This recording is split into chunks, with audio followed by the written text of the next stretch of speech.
What a game, John. That Wolves victory after being down 16-0 in the first quarter, dramatic fourth quarter, heroics from Anthony Edwards. That was a blast.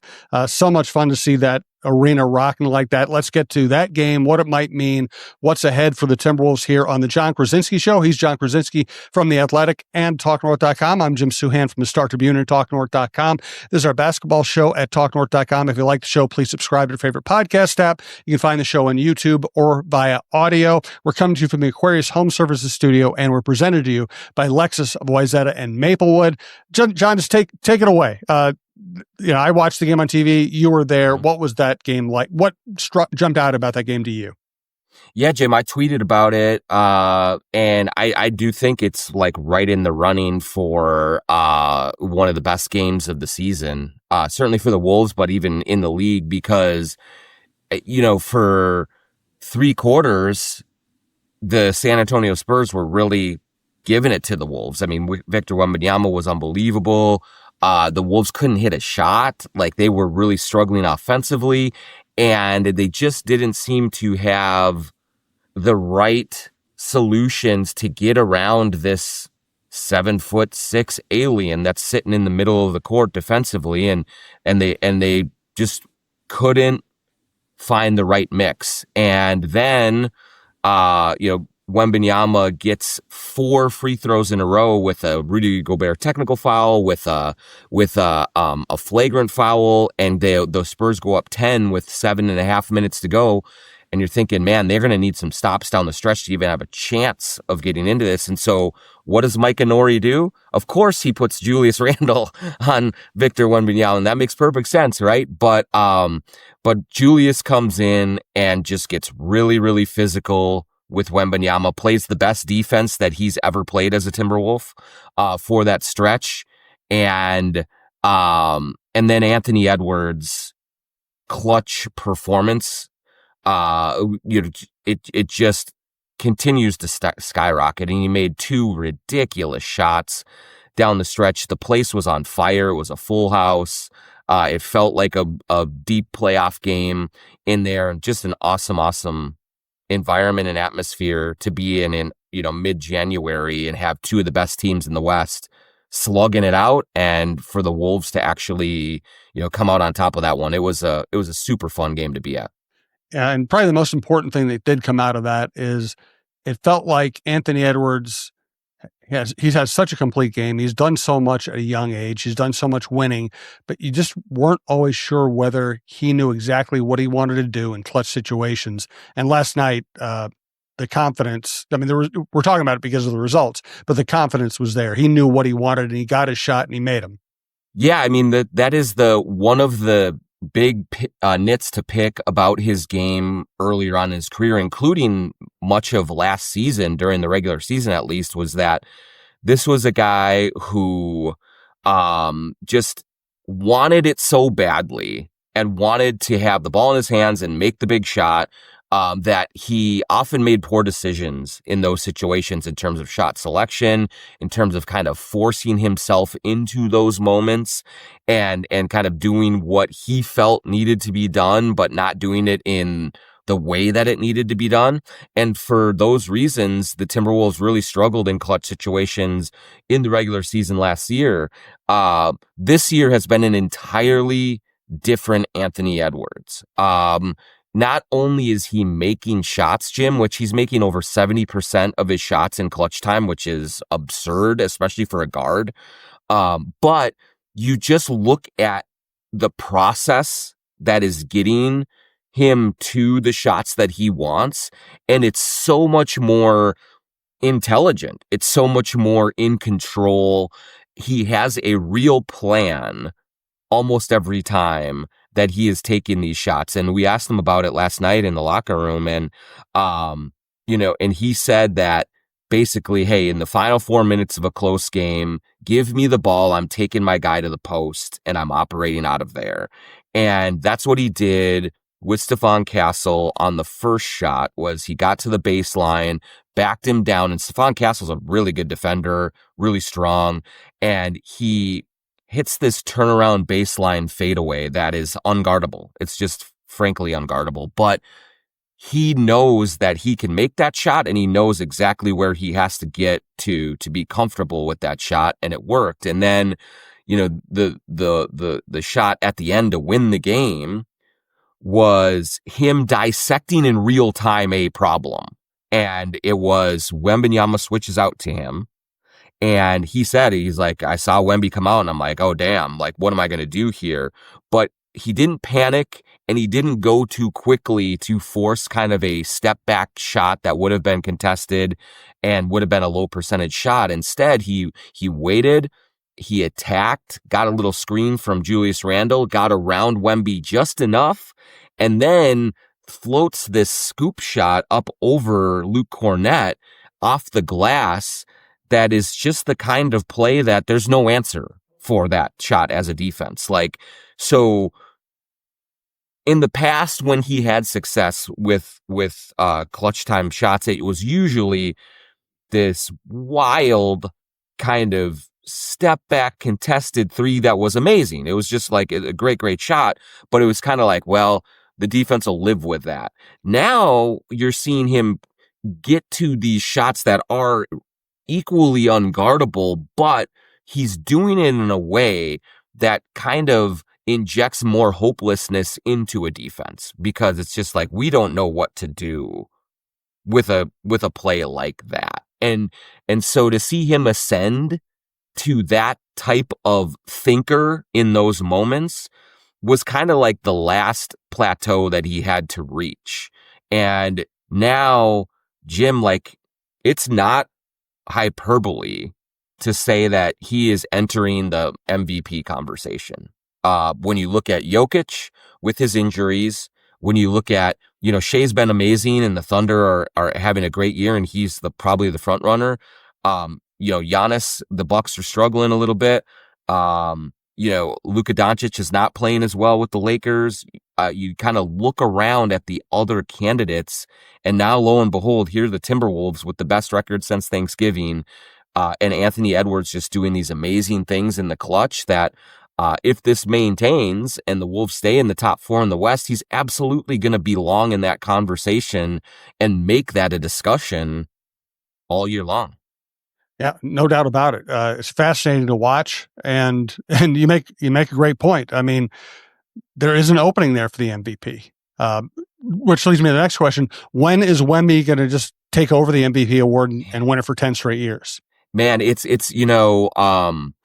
one of the things that struck me about the post-game environment in there is the reverence with which the Wolves talked about Wemby.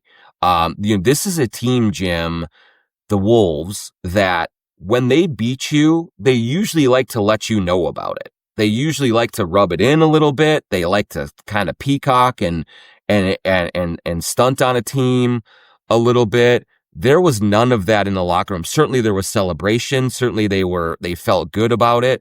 But the Wolves play the Spurs at the end of this week on Saturday, and Anthony Edwards and Julius Randle both spoke as if they didn't want to poke the bear.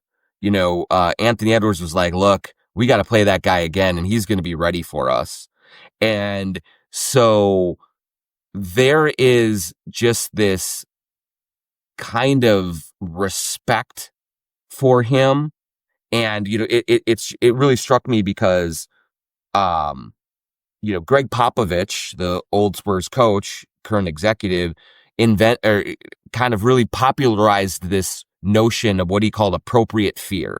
And what that means is you respect and you fear your opponent. You don't back away from him. You don't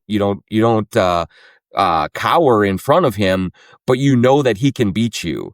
And if you don't have that, then either you're playing a team that you don't have to worry about, or you're going to get beat by someone. And so it feels like these guys have an appropriate fear of Victor Wembanyama, that, hey, this is a guy that whenever he gets that 3-pointer kind of really locked in, and when he stays healthy, I mean, I don't know what you do. Like, I really don't.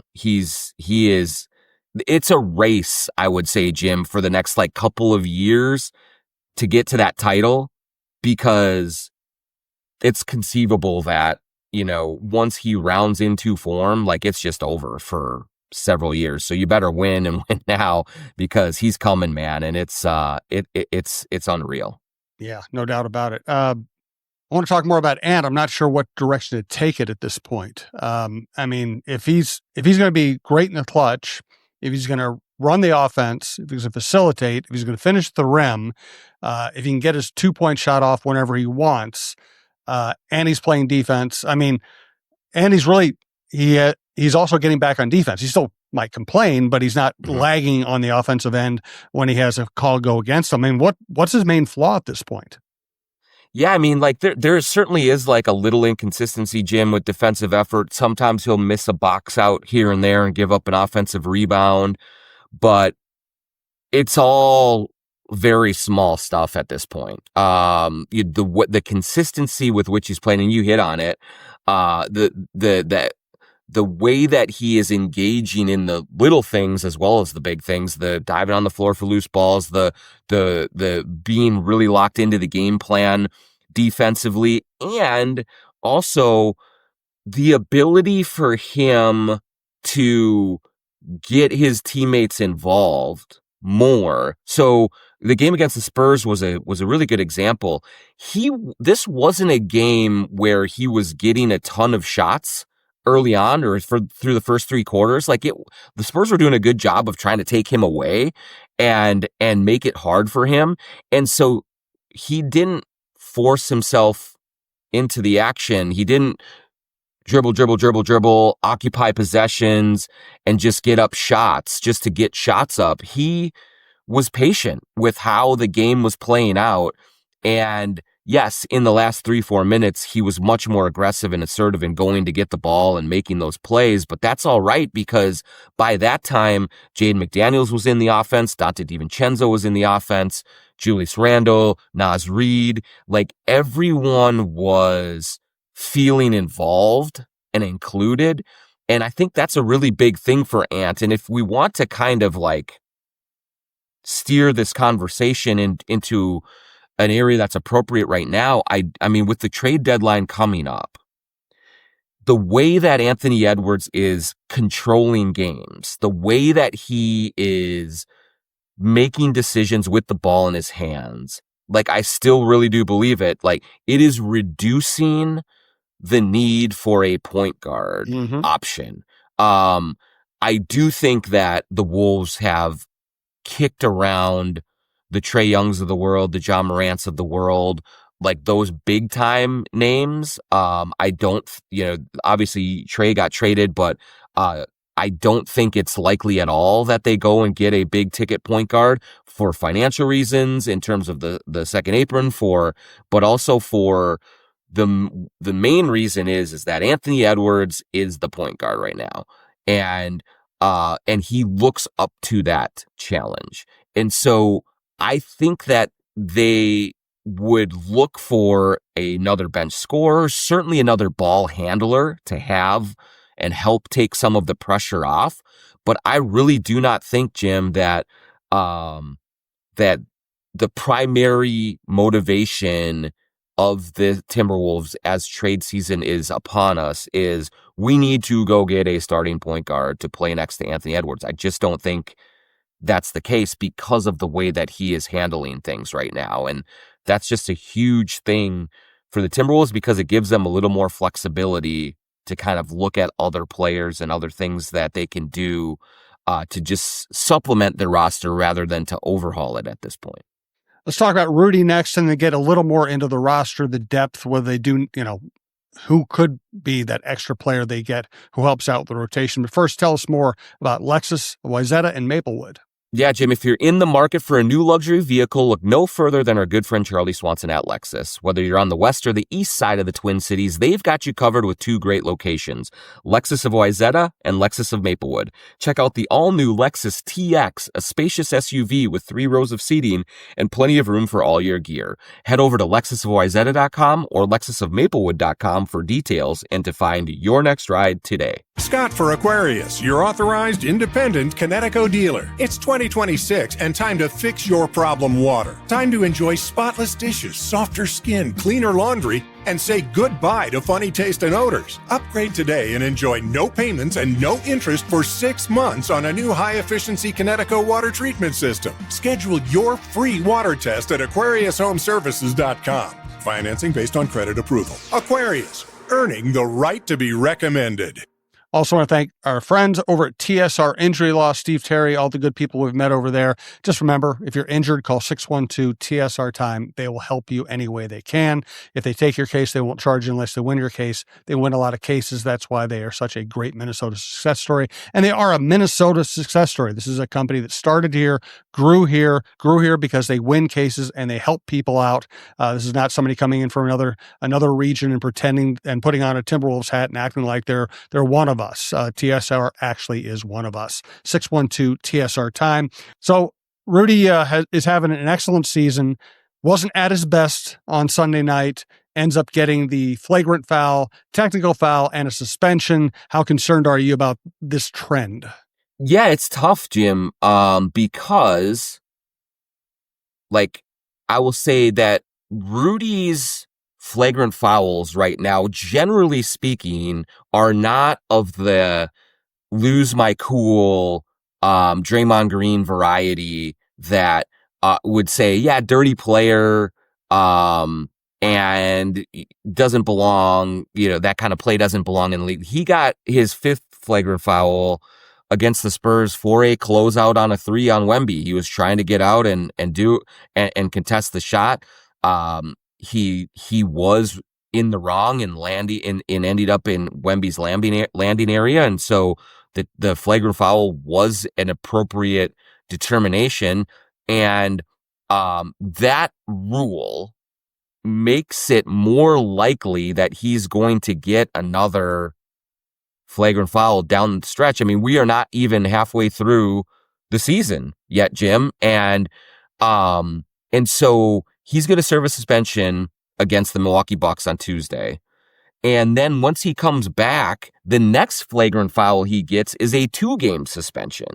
And so that's just the nature of the rules in the league. And so it is an issue because he's been incredibly important to what they do. Of course, they won against the Spurs, and they've won a couple of games here and there when Rudy has not played well or has been on the bench watching the fourth quarters. But in general, he's been terrific, all season long. His offense is improving. His defense has been Defensive Player of the Year worthy. And so for him, he has to be more careful with that. But when you ask him to be careful, it takes away a little bit of the Rudiness of his game. And so it is going to be a challenge the rest of the way here for him. One game here, they can probably, they can survive it and be all right. But if he gets into now the frequency of every next flagrant is a 2-game suspension, man, that's a chunk. And so I don't know how Rudy will adjust his approach coming back, but the volume that he's racked up already is a problem that the Wolves are going to have to deal with just the rest of the way. There's no going around it. So when you talk about possible trade targets, what do they need more? Kind of a replacement for Nickeil Alexander-Walker or a backup center? Yeah, I think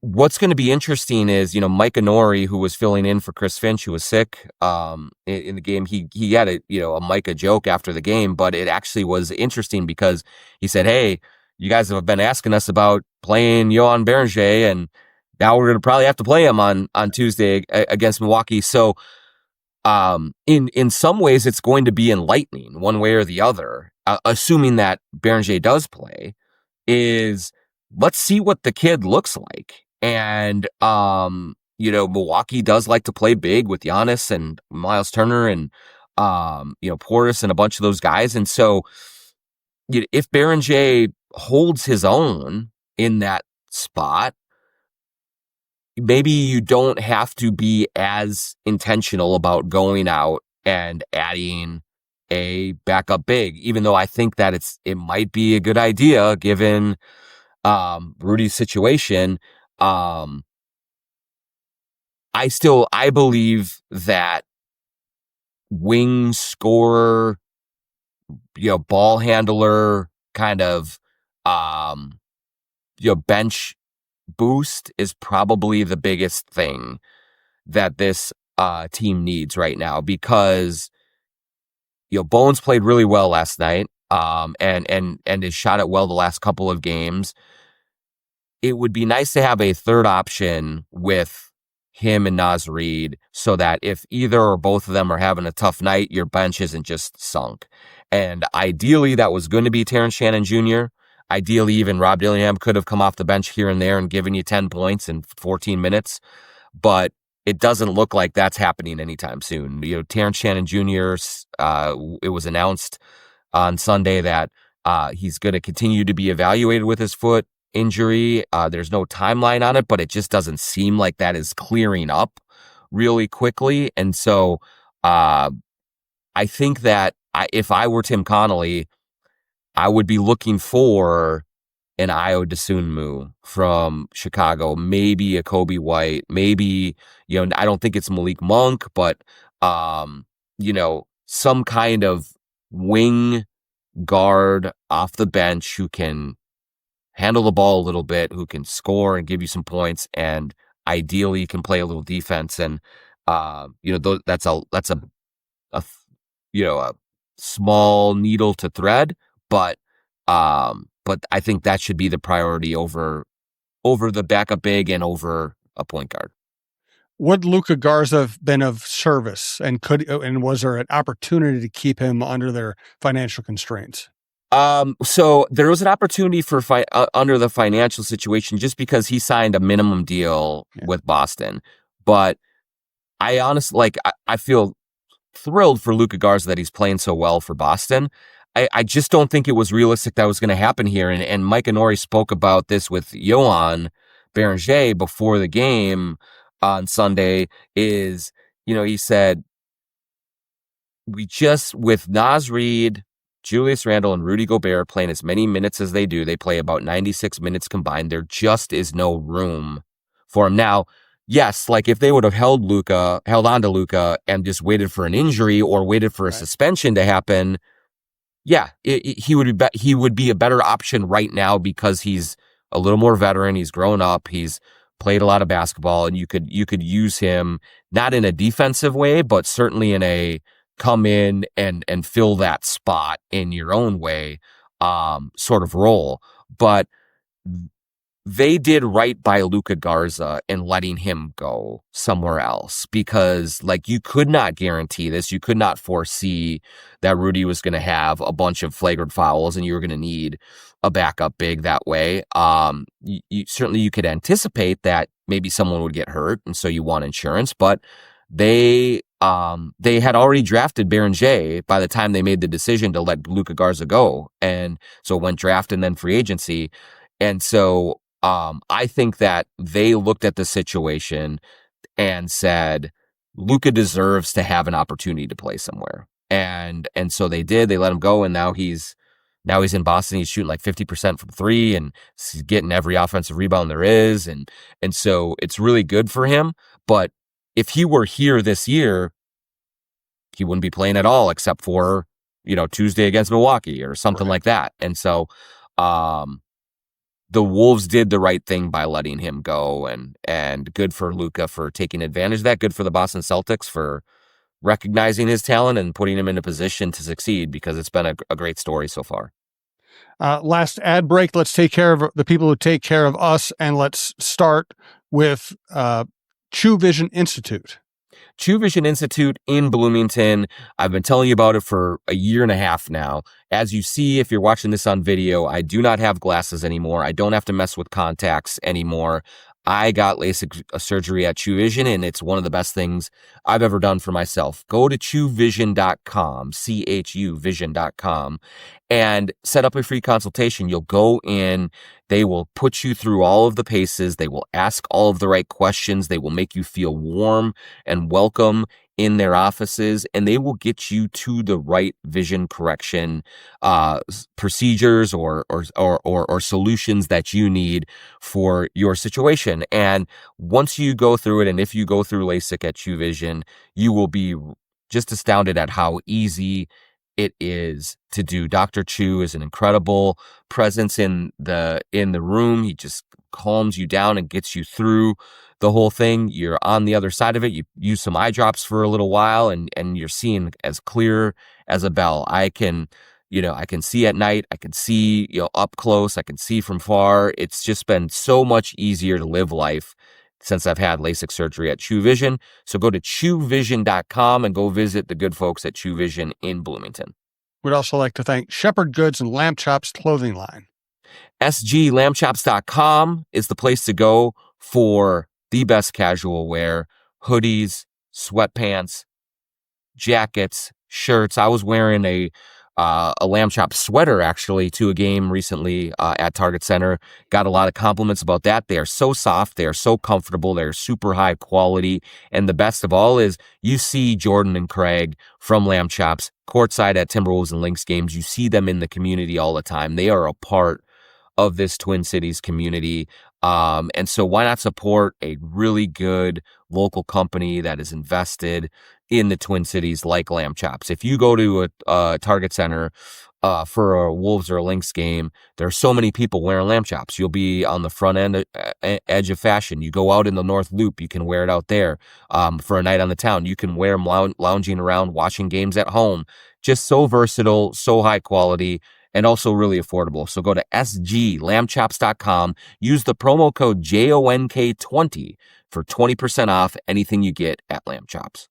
SGLambchops.com also sponsors the Twitter question that we get to at the end of every episode. Thanks to them for that. We'll be getting to that here shortly. Who's the seventh best player on this team right now? It's a great question, Jim. I would probably have to say, I think Bones Hyland has kind of asserted himself as much as possible in that spot. I mean, Mike Conley is still playing, still getting minutes. Mike Conley and Bones Hyland are both up and down for different reasons. Mike is 37, 38 years old. He will have games where he looks really spry and the matchups are favorable and he is a very helpful winning player. And then there are games against younger teams, against more athletic, bigger teams, or maybe he's played 5 or 6 in a row and he's moving a little bit slower where it just doesn't look like he has it. Bones is a little mercurial as well, just in terms of shot making. And some nights it's going in and some nights it's not. But you can see that when he's on the court lately, even when the shot isn't going in, he's on the plus side of the plus minus a lot because he is active. He moves the ball. He brings energy to the equation and it's having a good effect on things. And so, he was instrumental in that comeback against the Spurs because it could have been a 20 to 25 point deficit in the second half were it not for Bones hitting a couple threes, and just making a few plays to kind of keep them hanging around and within striking distance. And so, he had 7 assists the other night against Cleveland, so he's moving the ball and not just scoring. And so I think that he's the guy right now, Jim, that I probably would want to see have the most minutes in that 7th spot.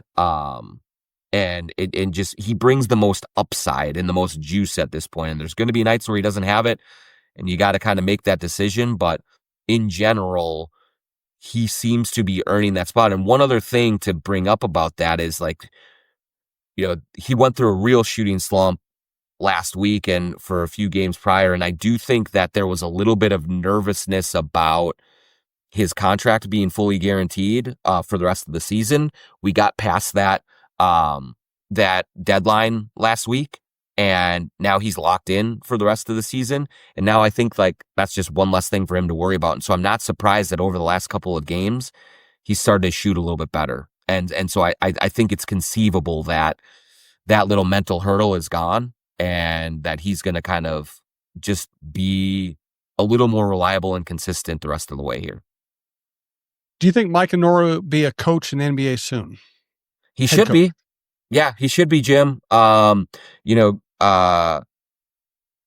Finch after the OKC ejection, he had a joke like I'm just trying to get Micah a job. He's interviewed all over the place. I can't get rid of him, but Micah is in that sort of rotation right now of guys who anytime an opening comes up, their name is brought up as a possible candidate. He has interviewed a bunch of places over the last couple of years here. He is not he's got an interesting case in that a lot of times what we're seeing, right, in the hiring cycle of an NBA looking for a head coach, you're looking maybe for accomplished former player that's done it at a high level, that has some sort of ties to whatever team has hired him. You're looking for a long resume of success at other stops. Whether Michael Malone will be in that case, in that conversation going forward. Those types of head coaches who have won at a high level, gotten fired or left for whatever reason, and then are going to get another opportunity somewhere else. But then a third one is like this young, forward-thinking, analytically driven, assistant coach or something that is you give him the reins and see what he does. And I think Jordan Ott in Phoenix is doing a great job, and is one of those guys. Charles Lee in Charlotte, like there's that kind of Micah is a longtime NBA assistant. He's a little bit older. He's not kind of in the like hot young coach category. And he's also not a former player. And so he's not checking any of those boxes, but he's kind of similar, Jim, into what Chris Finch was when he was hired. Chris Finch had been a 10-year assistant in the NBA, had been overseas in Europe coaching, but had never been a head coach in the NBA. And until he was hired by the Timberwolves, and he's done a really, really good job since he was hired. And so Micah will be, whenever he is hired, which I do believe will happen soon, he will be the kind that has been around a bunch of different organizations, coached with some really good head coaches, has a great way and demeanor about him, and really thinks about the game at a high level, and gets an opportunity for those reasons.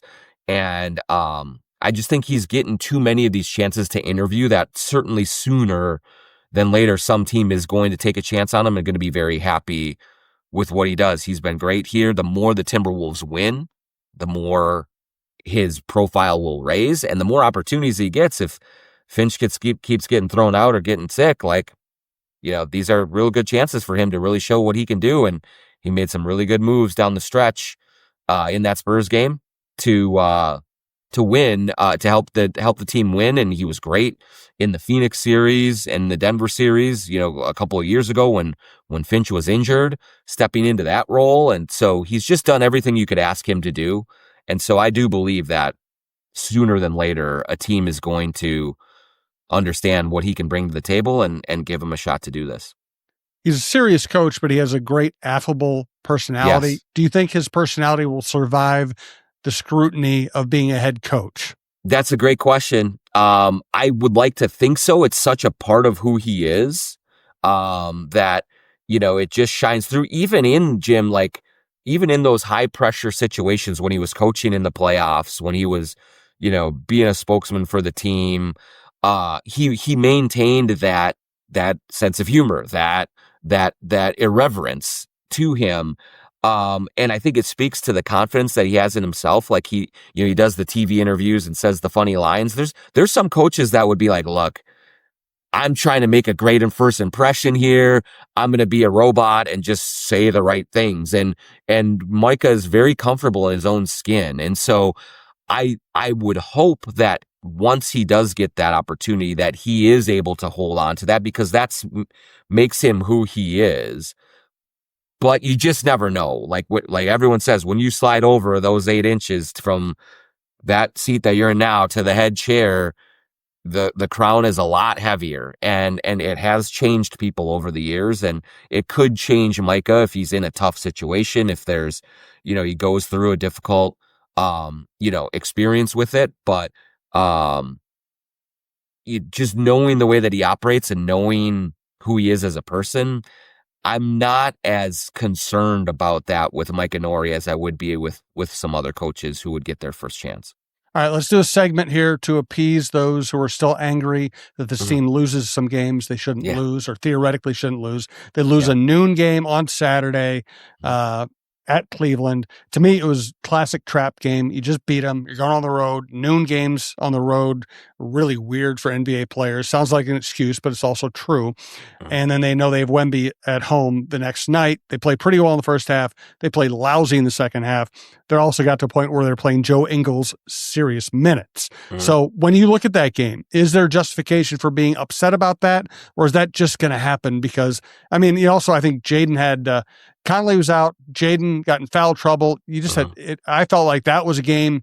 If you're going to get mad at anything, it would be that they just don't necessarily have as much depth as they used to have. Yeah, look, like I don't want to be the one that's been like, it doesn't matter, because then like why are we watching these games? Right. But in the larger context of things, teams lose games. Like, that's Houston's lost 3 in a row right now. They lost to Sacramento on Sunday night.